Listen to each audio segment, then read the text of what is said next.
Hello! మీలో ఎంతమందికి తోటకూర అంటే ఇష్టం చెప్పండి? ఇంట్లో ఏముందా అని చూస్తుంటే ఈ తోటకూర అయితే కనిపించింది నాకు.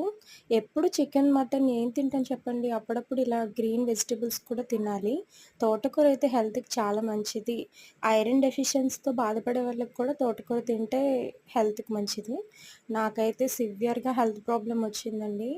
చాలా బ్లడ్ లాస్ అయితే అయిపోయాను. అందుకని ఈరోజు తోటకూర చేసుకొని హెల్తీగా తిందాం అనుకుంటున్నా.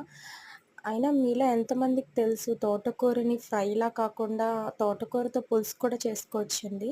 ఈరోజైతే కొత్తగా వెరైటీగా యూట్యూబ్‌లో అయితే చూసి ట్రై చేస్తున్నాను. మరి ఎలా వస్తుందో తెలీదు.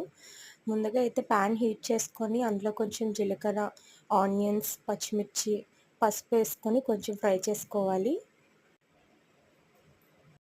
ఆనియన్స్ అన్నీ బాగా ఫ్రై అయిపోయి గోల్డెన్ కలర్ వచ్చేసాక ఒక 2 టమాటోస్‌ని తీసుకొని చిన్న చిన్న ముక్కలుగా కట్ చేసుకొని వేసుకోవాలి. అవి కూడా బాగా ఫ్రై అయిపోయిన తర్వాత ఒక స్పూన్ కారం, కొంచెం జీరా పౌడర్, కొంచెం ధనియా పౌడర్, కొంచెం సాల్ట్ మీ టేస్ట్‌కి తగినంత ఏసుకోండి. నేనైతే కొంచెమే చేస్తున్నాను కాబట్టి అన్నీ కొంచెం కొంచెం వేసుకున్నాను.